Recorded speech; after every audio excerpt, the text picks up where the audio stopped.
The convergence of our voices is the song of our beauty.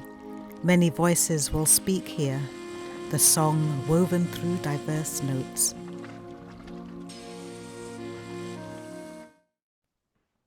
Hello, everyone.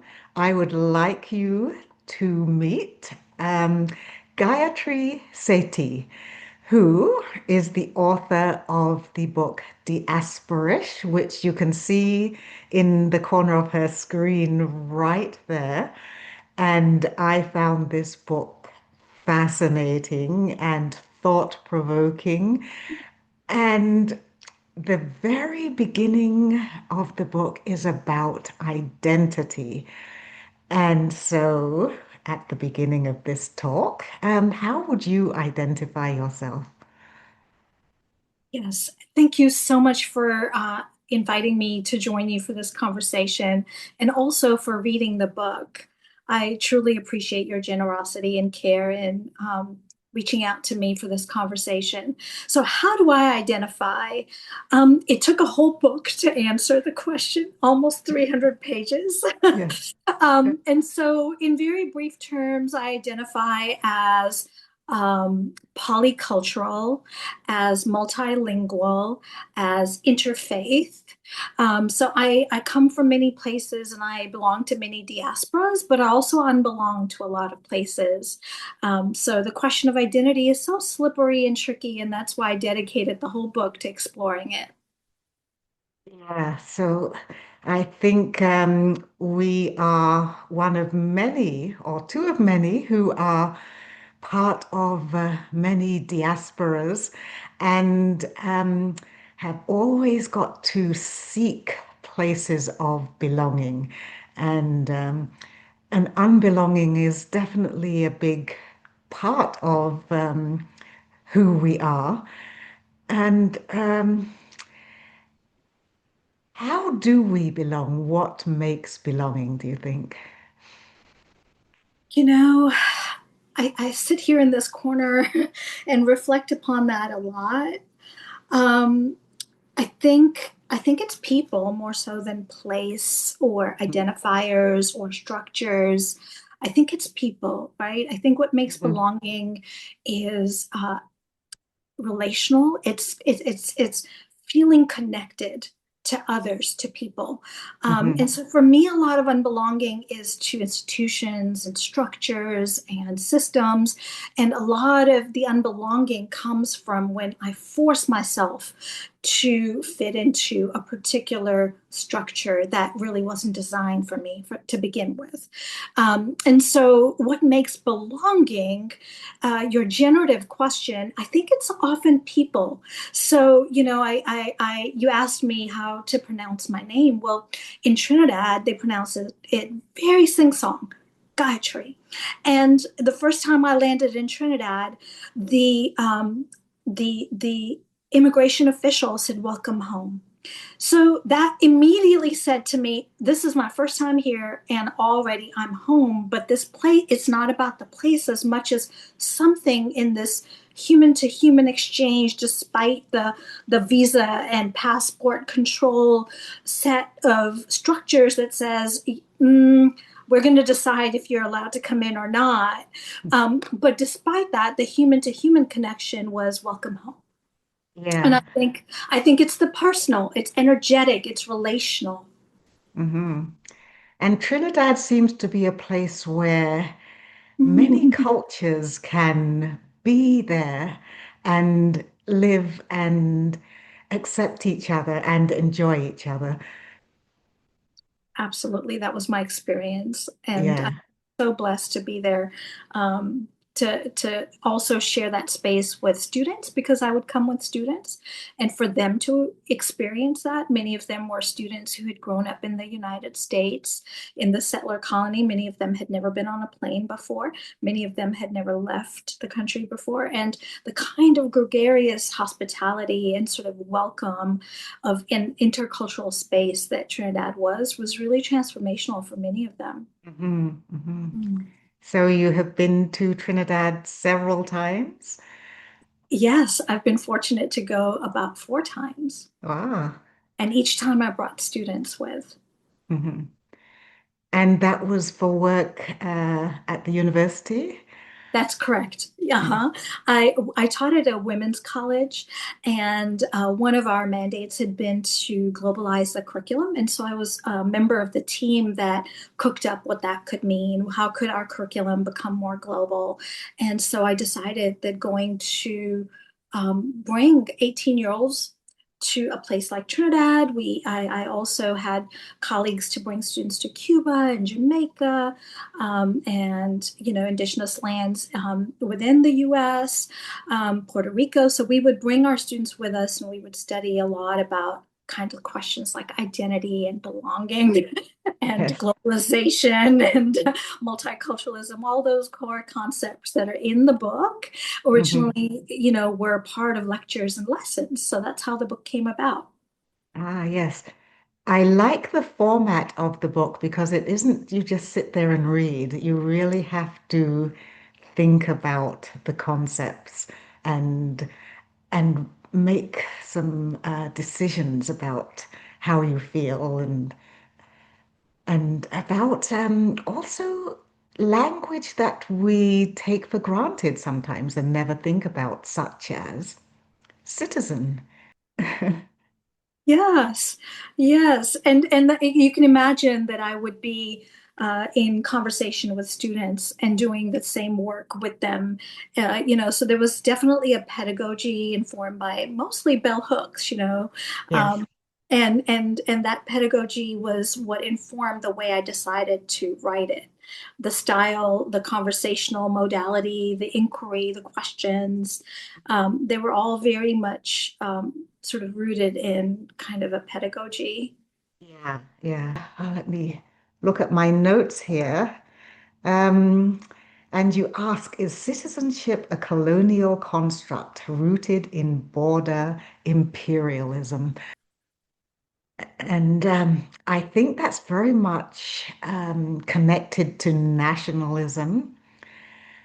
And nationalism hasn't always been the condition that people have lived in. It seems so now because it's so ingrained, but it hasn't always been so. And the idea of deconstructing that notion and thinking of ourselves in other ways, I think it breaks down the othering that has taken place so much. That was my hope, was that the reader, doing their own reflections would conclude that. So it's very encouraging and enheartening to me to hear you reflect that way. That was one of the things that you grasped from the book. You asked earlier about identity, and one of the ways I do not identify is by nationality. So, the nation is not a stable structure, and it's not a stable way to identify.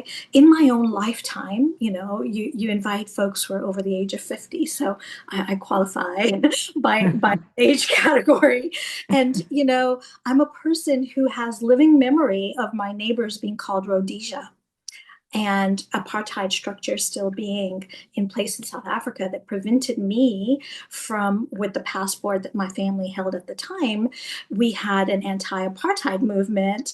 And so the passport that my family held, we could not cross the border 5 miles, less than 6 kilometers across the border was South Africa, and we could not cross.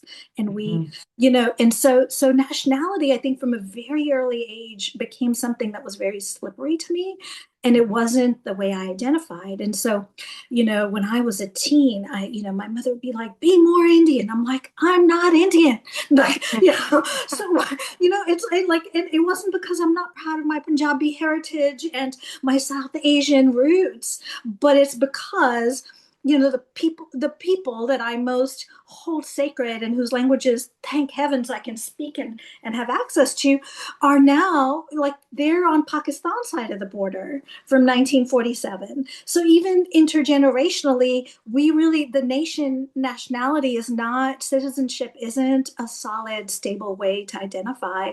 And this gets me into a lot of trouble with people who are very invested in that as an identifier. because I challenge it. And of course, I was really moved by the work of Harsha Walia on border imperialism, and that it's a very timely, important work to read. And so I really wanted to try to bring a personal reflection of those kinds of concepts that, like border imperialism, well, it's kind of out there. But, even with students and with folks I'm in community with and I organize with, I think a lot of times we take those concepts and that conceptual language, whether it's border imperialism or citizenship, and we abstract it rather than talking about how do those concepts get lived by people, right? So that's when a lot of nuance and contradiction comes up, a lot of Yeah, contradiction. Uh-huh. yeah, yeah, Uh-huh. yeah. And yeah, one of the things I find really annoying is people who I do not know will want to talk to me about, oh, your culture, as if they know what my culture is. And they have no clue what my culture is. Exactly. Exactly. And how do you respond to that? Um, I generally don't really respond.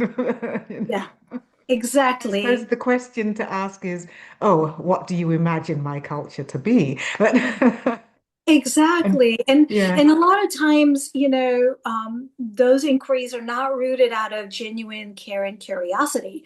And so Hmm. that's probably why you don't respond. It's kind of Hmm. it came from a place of presumption. They presume Yeah. something about Yeah. your origins and your culture, or by your name, by your appearance, and so those questions tend to actually make us very defensive and do the opposite of engaging with each other. Hmm. Um, yeah.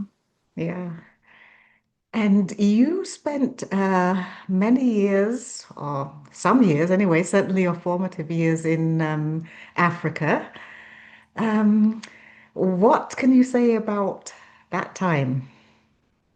So much, I feel like when I thank the heavens, I thank them that I was born and raised on the African continent.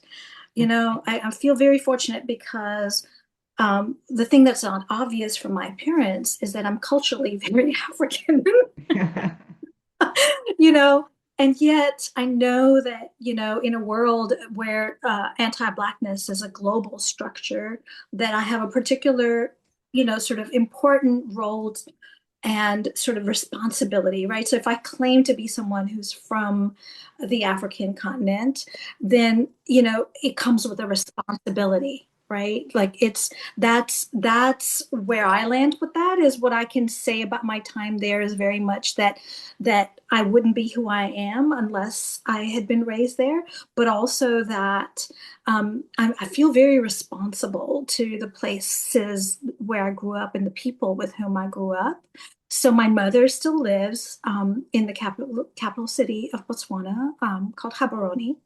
My nephews and my brother also still reside there. So I'm the only member of my immediate family not there. And so in some ways, I very much sort of inhabit that space. So, I have a very, being people of the diaspora, whatever our diaspora might be, means that we know exactly what time it is in Gaborone. We know what the people are up to. We know what's up, and yet physically we're in this Turtle Island, and Yeah. so that's one of the things that's kind of a daily struggle for me is in navigating, like being in a different geographical space from the people I most care about. One of the things I feel about belonging is place that is the land that has nothing to do with any government, um, but that you can feel a part of a certain landscape. And does Africa is it Botswana? Is that landscape where you feel a certain roots? I wouldn't say that's true. I kind Mm. of bemoan, that I wish I were a baobab tree. I think I said that, and that's because the landscape of Botswana and sort of Namibia and parts of South Africa are very much, these huge baobabs. And then I look at them and I'm like, I am not Yeah. that. I am a little plant that was like a little clipping of a plant that was taken and replanted into a little vase on a windowsill. And so I feel very precarious in my connections with land. But as I age, I continue to sort of reflect on what that means. And so what that means is that I really do feel very connected to plants and flowers in particular. And so, when I went to Trinidad, the flowers there they were just pulled me in, and I was like, oh my goodness, what are the names of these flowers? What are, and they were like, what is wrong with you? I'm like, no, I feel very drawn to these relatives, these floral relatives. And so I feel that way wherever I go. Yeah. And so in my backyard and in sort of the front where the mailbox is, we have seasonal flowers planted, and they sort of signify to me like connections to lands that I may not have access to. But generally speaking, in the landscape, I think I'm more drawn to ocean, to tell you very honestly. I think that may have been from, the first few years of my life being in Dar es Salaam in Tanzania. And so I'm very drawn to oceans. And that's, so drawn to places like Trinidad, drawn to places like Cape Town and Durban and, Mauritius and Seychelles. Like I'm very drawn to ocean places. Yeah. Yeah. So you have traveled a great deal and lived in various places, but you reject the term global citizen. Yes, I do. Mm. And what does that term mean that you don't feel that it's part of who you are? Yeah, I mean, I think we would have to do a lot of work around, you know, abolishing border imperialism for that to be true, right? So Yeah. like this morning, my daughter is also traveling. She's a college student, and I used to be a study abroad professor. And I said to her, I said, I don't really mind about your grades. I don't mind what you study. She's studying the environment sciences and climate. And I said, I don't mind anything, but really please study abroad. This is your mother's wish for you. And so she is studying abroad. And this morning she was in Venice, and she is going to spend about 5 weeks studying at Oxford later this summer. And I said to her, I said, Mom, this morning, I said to her, I said, I know you want to go to Scotland and Ireland, but please pay attention to what is happening today in Glasgow and Belfast. Not that different from daily life here in the Americas, mind Yeah. you. But I did say to her, I said, uh, as long as these movements for white supremacy and sort of anti-immigrant violence and anti, us, all of the people of the various diasporas are happening, we can't claim global citizenship as being something that is real. It's not real. We're not anywhere close to that world. And then, just not that long ago, currently in South Africa, there's a lot of xenophobia and anti-immigrant sentiment that's bubbling up. And, constantly I'm talking to people everywhere about the importance of us unlearning these sort of, like the notion of these African states is very new. It's so new. You Yeah. know, and these borders were decided, at a conference in Berlin, and we're still abiding by these borders and policing each other. And so, unless we do away with some of that, unless neocolonialism is no longer a thing, global citizenship is not a thing. Mhm. Mhm. That's how I feel. Yeah. The world still is very much run on colonial ideals. And yeah, and it's going to take work to dismantle them. And do you have ideas about how this can be done? Oof, I wish I did, honestly. I'm constantly seeking, answers to that question. Um, think the only thing that really comes to my heart as I ponder that question is that it's a lot of relational work, you know? So you and I are only meeting today for the first time, and yet we're going into this deep conversation because there's an opening, right? Like you're curious about me. I really want to hear what your questions are. We are seeking these answers together. I really feel like part of the answer is really more of this, the replicating of genuine relational connections with each other, however they can Mm. happen, whether they're conversationally, ideally that we would all get together and do a community farm together and realize outside of the states and governments that we have work to do to make our communities braver. And so, the more we can do that, however we can do that, that I think is necessary. It's such foundational work that's really lacking. Yeah, yeah. And I think that education and learning about our history is really important because there's this movement now to kind of make history disappear, except when it's a very narrow view of the white supremacist view.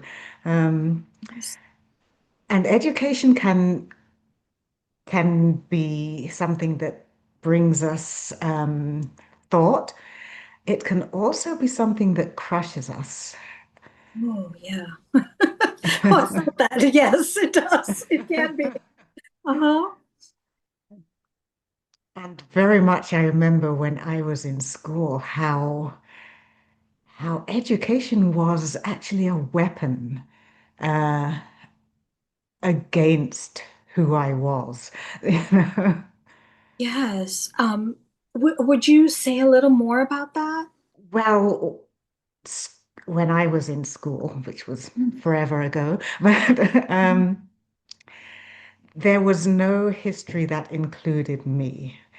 And so even though there had been Black people in Britain for centuries, it was as if their presence was wiped out. I didn't know anything about them. It took me until I was an adult and there were people who started writing about this, and I thought, ah, here's a history I didn't know. You know, and there was a book that was read by a teacher with Little Black Sambo. And I recall at, 6 years old feeling very uncomfortable with that book. But that was the only book for a very, very long time that had anybody of color mentioned, and it was in a negative way. Um, so, so it was kind of it didn't seem to make me feel that I was learning anything of value or could be of value with what I learned. Yeah, that's so relatable, and to have that visceral memory of that one particular book when you were six, and it's carried through all of your life thus Yeah. far. That visceral memory of what you describe as education can be weaponized, yeah. Hmm. And you grew up in England, subjected to this, and I grew up in Southern Africa, experiencing the same curriculum that was being taught to you. um, and so here we were, brown and black people in supposedly an independent nation that was, like no longer colonized. And are to this day, even my nephews, I thought intergenerationally we would have changed that. They still study the same curriculum that comes from Cambridge and it's the British system of education. So the curriculum is already what we need to know, how we know it, what books we read or don't read, what history in particular, we learn or don't learn is projected throughout the Caribbean, throughout the Africa, throughout the supposedly post-colonial world. And I've experienced the same thing. So when I did come abroad to study in the US, that was the first time that I had South African professors, and they were Marxists and they were anti-apartheid. scholars, and and I was hungry for this, and I took their courses on introductions to African civilizations and studied back to the 1400s, the history of Southern Africa. Never learned it growing up. Never, it becomes, as you said, education, it's like it can potentially have, the role of like liberating us, but also limiting us, because it depends on, like our ability to like fill in the gaps in our learning has been really critical for me in Yeah. realizing that self-education, but not just for my own self, but self-education for the purpose of sharing that education with the people we care about. Yeah, and I think that's probably a very good start to making some changes in how we think and how our children are made to feel. Yeah, it's necessary work. And I do just hope that we can all, be ready for that, because the reality in school systems everywhere also now is that we're seeing a serious decline in literacy, a Yeah, serious, sort of generative AI induced lack of curiosity and the ability to research or read or write. We're seeing that, and it's all deliberate. We do have some work to do to continue to ensure that our communities stay educated. yeah. That's probably one of the most important things we can do right now. I concur. I absolutely Yeah, concur. yeah. Mhm. So, is there anything that you would like to say about your book, about life in general, that I haven't asked about? Oh, you've asked such generative questions, and I'll be thinking about your questions for a long time to come. Um, yeah, I think I am in this very much this place of what is our work to do right now. Mhm. How can we do this work of educating and learning? How can we do it together? Can we do it in groups of two and three? Can we do it in one-on-one conversations? I feel like, your podcast lends itself really well to doing some of that educational work. And I'm so thankful that you read the book. And I before you even reached out, I said, who is this kind person named Gail that has left me such a kind review? And I thought, wow, this is really encouraging that the book is reaching places that I never imagined, even though I created it as a resource and a tool for learning. Mostly I thought, it would be, young people who were college age that might pick it up, or professors who might be teaching courses on global learning or multiculturalism or what have you that might find it. But it's been really enheartening that, folks like you have found it, and it's not easily accessible in terms of you wouldn't be able to walk into your neighborhood store and find it because it's independently published.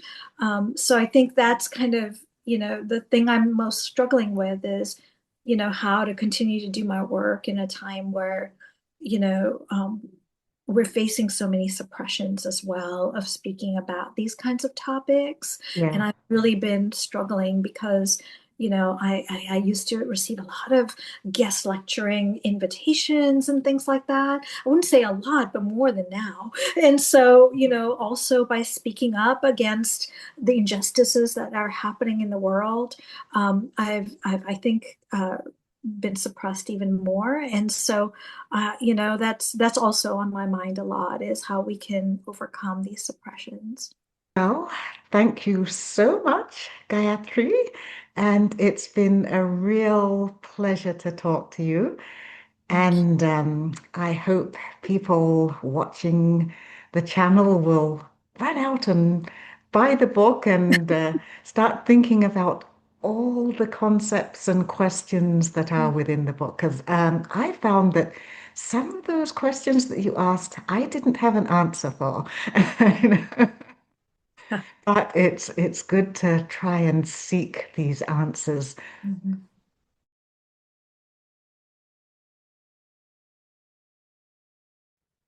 I hope that you found this chat with Gayatri Sethi as interesting as I did. please share with anyone else you think would be interested.